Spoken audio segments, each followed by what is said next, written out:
இருந்தபடியாக நாம் கண்களை மூடி ஜெபம் செய்வோம். பரிசுத்தமுள்ள நல்ல ஆண்டவரே, நீர் சொன்னபடியே உயிர் தெழுந்ததற்காய் நன்றி செலுத்துகிறோம். உயிர் தெழுந்த செய்தியை கேட்கிற போது எங்களை மறுரூபப்படுத்துவோம் என்று நாங்கள் கெஞ்சி நிற்கிறோம். செய்தி கொடுக்கிற அடியினை நீர் மறைத்துக் கொள்ளும். உம்முடைய மகிமையை கண்டு தரிசித்து மகிழ்ந்து எங்களுடைய இல்லங்களுக்கு போக எங்களுக்கு அனுமதி தாரும். இயேசுவின் நாமத்தில் வேண்டிக் கொள்கிறோம் பிதாவே, ஆமென். ஆண்டவராகிய இயேசு கிறிஸ்துவின் இணையற்ற நாமத்தினாலே அடியின் சார்ந்திருக்கிற இந்திய மிஷன் சங்கத்தின் மூலமாகவும் இந்த உயிர்த்தெழுந்த செய்தியை கொடுப்பதற்கு அடியனுக்கு அனுமதி கொடுத்த வணக்கத்திற்குரிய எங்களுடைய போதக பிதாவும் உங்களுடைய போதக பிதாவுக்கும் என்னுடைய நன்றியின் வாழ்த்துக்களையும் தெரிவித்துக் கொள்கிறேன்.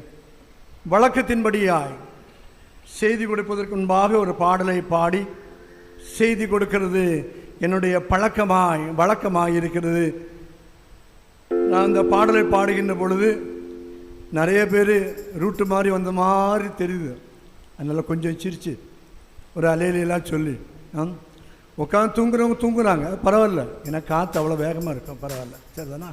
அதனால் கொஞ்சம் கையை தட்டி, கையுள்ளவங்க கையை தட்டுங்க, இல்லையா கையை தட்ட மாட்டேன்னா தட்டாதீங்க. ரொம்ப சந்தோஷம். பாடுவோமா? மாறிடாய் மானேஸ்வரன் என்ற பாடலை கரம் தட்டி உற்சாகமான் பின்னால் இருக்கிறோம் கை தட்டி பாடலாம், தப்பு ஒன்றும் கிடையாது.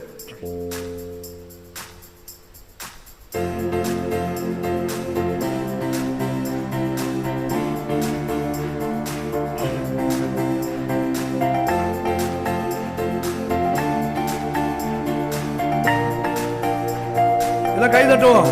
அல்லேலூயா, ஆமென்.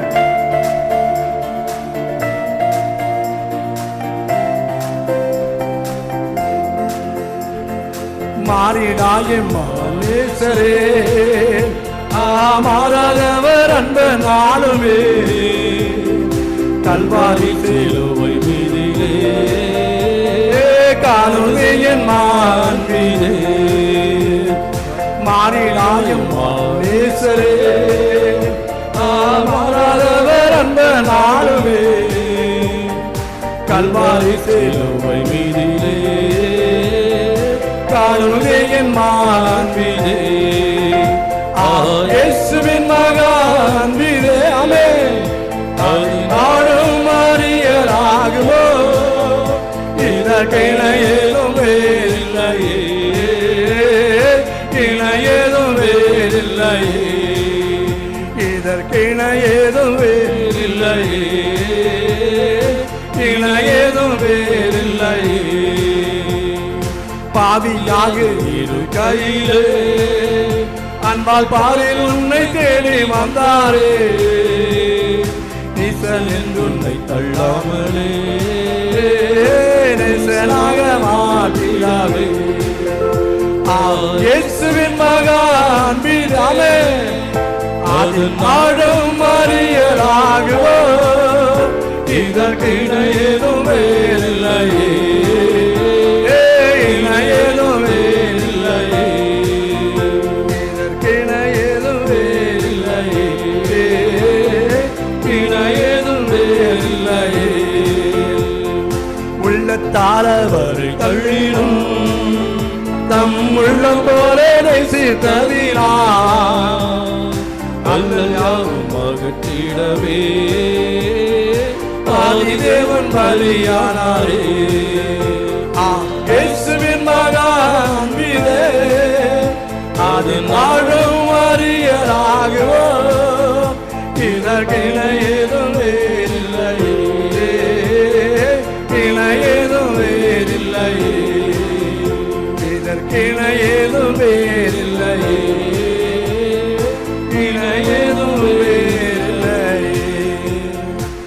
நிறைய பேர் கையை தட்டல, என்னன்னு தெரியல. தீர்மானத்தோடு வந்தவங்களுக்கு ஒரு அலேலியா. அதனால் கை தட்டவங்களுக்கு இனி வாய்ப்பு இல்லை. இனி அடுத்த ஆராதனை பார்த்துக்கலாம், சரிதானா? சரி. நிறைய பேர் அலையில சொல்ல மாட்டேங்கன்னு நினைக்கிற, இருந்தாலும் பரவாயில்ல. அலேலியான்னு சொல்கிறது நம்முடைய வார்த்தையில் அல்லேலூயா கர்த்தரின் நாமம் மகிமைப்படுவதா. அதனால் எங்களுடைய வர்க்கத்தை சார்ந்தவர்கள் எங்களுடைய சகோதரர்கள் நிறைய பேர் இருக்காங்க. அவங்க கொஞ்சம் சீரியஸாக பார்த்துட்டே இருக்காங்க, இன்னும் தெரியல. அதனால் எல்லாம் கை தூக்கி ஒரு அல்லேலூயா. ஆண்டவர் நமக்கு சுகத்தை கொடுத்தார் இல்லையா, பலத்தை கொடுத்தார். கை வீச அழகாக வீசி சந்தோஷமாக வந்திருக்கோம். சார் தானே குடும்பமாக வந்திருக்கோம். நிறைய பேர் குடும்பம் வந்திருக்கு, அதனால் ரொம்ப சந்தோஷம். அதனால் கை தூக்கி ஒரு 3 அல்லேலூயா சொல்லுவோமா?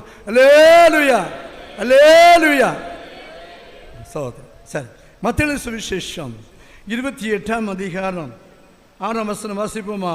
மத்தேயு எழுதின சுவிசேஷம் 28ஆம் அதிகாரம் 6ஆம் வசனம்.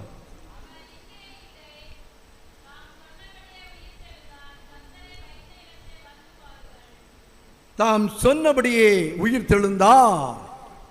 உயிர் தெழுந்த காட்சியை தரிசிக்க வந்த என் அன்பு பெற்றோர்களே, பெரியோர்களே, அவர் சொன்னபடியே வேத வாக்கியங்கள் நிறைவேறும் பொருட்டாய், தீர்க்க தரிசனம் நிறைவேறும் பொருட்டாய் அவர் உயிர் தெழுந்தார். அருமையான தேவ பிள்ளைகளே, இந்த உயிர் தெழுந்த சம்பவத்தை நாம் பார்க்கும்போது அதனுடைய பின்னணியை நாம் அறிந்து கொள்வது அவசியமாக இருக்கிறது. வெள்ளிக்கிழமை மாலை 3 மணிக்கு இயேசுனுடைய மரணம் நடைபெற்றது. 3 மணியிலிருந்து காலை 6 மணி வரையும் 40 மணி நேரம். இந்த 40 மணி நேரத்திற்கு பிறகுதான் இயேசு கிறிஸ்து உயிர்த்தெழுந்தார். அவர் பூமியில் இருக்கிற போது சிஷ்யர்களிடத்தில் சொன்னார், மனுஷகுமாரன் எருசலேமில் போய் பாடுபட்டு கொலை செய்யப்பட்டு அடக்கம் செய்து 3ஆம் நாள் உயிர் தெழுவார் என்று என் ஆண்டவர் சீஷர்களிடத்திலே சொன்னார். சிஷ்யர்களோ, ஆண்டவரே, இது உமக்கு சம்பவிக்க கூடாது. ஆனால் அவர் பூமியிலே வாழும்போது சீஷரிடத்தில் எதை சொன்னாரோ அதை செயலாற்றுவதை நாம் இங்கே காண்கிறோம். 3 மணிக்கு இயேசு கிறிஸ்துவினுடைய மரணம் நடைபெற்றது. நிக்கோதேமு என்று சொல்லுகிற இந்த அரிமத்தியா ஊரானாகிய யோசேப்பு சனகரின் சங்கத்தை சார்ந்தவன். பிலாத்தினிடத்தில் இயேசு கிறிஸ்துவினுடைய சரீரத்தை வாங்கி அவனுக்காக வைக்கப்பட்ட புதிய கல்லறையிலே வைத்தான். கல்லை புரட்டி அடைத்தான். மகா பிரதான ஆசாரியர்களும் பரிசேயர்களும் பிலாத்தினிடத்தில் சொன்னார், இந்த எத்தன் சொன்னபடியாய் 3ஆம் நாள் உயிர் தெழுவான். ஆகவே இந்த கல்லறையின் கல்லுக்கு முத்திரையிட்டு காவல் செய்ய வேண்டும் என்று சொல்கிறார். அதன்படியாய் பிலாத்தினுடைய ஆலோசனைப்படியாய் முத்திரையிட்டு காவல் செய்தார்கள். இப்படி முத்திரையிட்டு காவல் செய்தபோது சொன்னபடியாக ஆண்டவர் உயிர் தெழுந்தார். இந்த நாளிலும் கூட இந்த உயிர் தெழுந்த காட்சியை கண்ட 4 பேருடைய சாட்சிகளை உங்களோடு கூட பகிர்ந்து கொள்ள விரும்புகிறேன். ஒன்று தூதனுடைய சாட்சி. தேவதூதன் சொல்கிறார், அவர் இங்கே இல்லை, இந்த கல்லறையில் இல்லை. எந்த கல்லறையில் வைத்தீர்களோ அந்த கல்லறையிலிருந்து அவர் உயிர் தெழுந்தார் என்கிற சாட்சியை குறித்து இங்கே மத்தேயு சுவிசேஷம் 28ஆம் அதிகாரம் 6ஆம் வசனத்திலே வாசிப்பதை நாம் கவனிக்கிறோம். 2வது சாட்சி மரியாளின் சாட்சி. மகதலேனா என்று சொல்லப்படுகிற தேசத்தை சார்ந்த இந்த சகோதரி, இந்த மரியாள் இயேசு கிறிஸ்துவோடு கூட ஊழியம் செய்தவள். 7 பிசாசு பிடித்தவளை ஆண்டவர் விடுதலையாக்கி இயேசுவுக்கு பின் சென்றவள். இயேசு கிறிஸ்துவினுடைய சிலுவை மரணத்தை நேரடியாக கண்டவள். இயேசுனுடைய சிலுவை மரணத்தை கண்டு கண்ணீரோடு கதறினவள். ஏன் இவருக்கு இந்த பாடு? அதே இந்த மகதலேனா மரியாள் கல்லறையிலே இயேசு கிறிஸ்துவினுடைய சரீரத்தை வைத்த போதும் கூட மத்தேயு சுவிசேஷம் 26ஆம் அதிகாரத்தில் வாசிக்கிறோம், எதிரே நின்று பார்த்து கொண்டிருந்தவள். இந்த மகதலேனா மரியாள் யார் என்று சொன்னால், அதிகாலையிலே இயேசு கிறிஸ்து உயிர் தெழுவார் என்ற நம்பிக்கையோடு சுகந்த வர்க்கத்தோடு என் இயேசுவை தேடி வருகிறார். அருமையான தேவ பிள்ளைகளே, கடந்த நாட்களிலே இந்த பரிசுத்த வாரத்தில் புதன்கிழமை நாம் தியானித்தோம். ஒரு பாவியாகிய ஸ்திரீ இயேசுவினுடைய சிரசிலே விலையேற பெற்ற தைலத்தை பூசினால் ஆண்டவர் சொன்னால், இவள் என்னுடைய மரணத்தை நினைவு கூறுகிறாள். ஜீவனோடு இருக்கிற இயேசு கிறிஸ்துவுக்கு பரிமள தைலத்தை பூசினாள். ஆனால் இந்த மகதலேனா மரியாளோ இந்த பரிமள தைலத்தை கொண்டு போன போதும் கூட, இந்த சுகந்த வர்க்கத்தை கொண்டு போன போதும் கூட இயேசுவுக்கு பூச முடியாமல் போயிற்று. அருமையான தேவ பிள்ளையே, இப்படிப்பட்ட மரியாள் இயேசு கிறிஸ்து உயிர் தெழுவார் என்று அந்த கல்லறையின் அருகே காத்திருந்தவள். இயேசு கிறிஸ்துனுடைய சவசரீரத்தை காணவில்லை என்று சொல்லி அழுதவள். அவள் இயேசு கிறிஸ்துவை முகமுகமாய் கண்டு கொண்டாள். அது நிமித்தமாய் நடந்ததென்ன வாசிப்போம். யோவான் சுவிசேஷம் 20 அதிகாரம் 18 வசனம் வாசிப்போமா? யோவான் 20